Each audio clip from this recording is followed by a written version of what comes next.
la famille jamais qui si woni e mon on tenel hakke ido wandi ko fi hondum me woni critiquande o image do parce que buino sikku de peut-être ko ba me wona nama mali do muya e akile monde e mamali do muya focalisi e men akile men ko e lagine focalisi e Afrique e mondo foppo fet mo be amen ben doit associer de ende fenade do parce que comme be wibe tawaka ka politique ko droit mabbe kono dum do c'est purement politique si be jabi wadugol promotion nde fenade do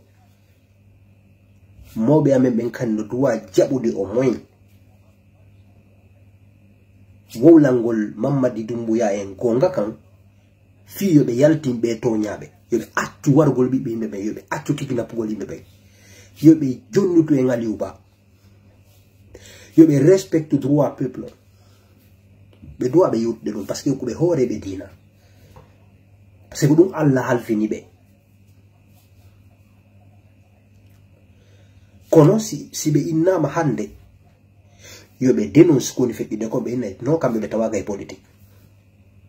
mais si la mungu ngari be werne be wonde ma be wadda promotion ngal photo wala ko purement publicité do Ousmane Gawal respecta li mawbe ben o teddinal be ou bien o ala droit argol tiro do e sifa do be publia ko publicité fenade e juldo doit ka vote de constitution do parce que o do no londi dina Allah ka ko constitution fenade jo wondu e jamfa e toñe o constitution do no armi juldo do ka mo vote de kala no mo like mon yodde ko yo invite en débat no armi vote gol dum do no armi kala juldo do ka ya de vote do donc Ousmane Gawal ari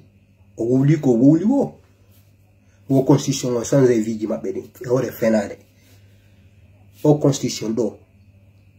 ko hege sonja e division e injustice o adata parce que o kambe jodi windi e consulta le goto e fala en soumetude luwaji heferbe ono yawon voton parce que mi votado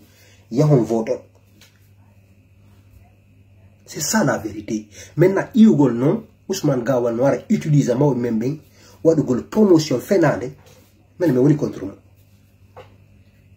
Et qu'on est boudou wolde do me wola, mais en go do ata me interdisant de carizo do wolu gol gonga.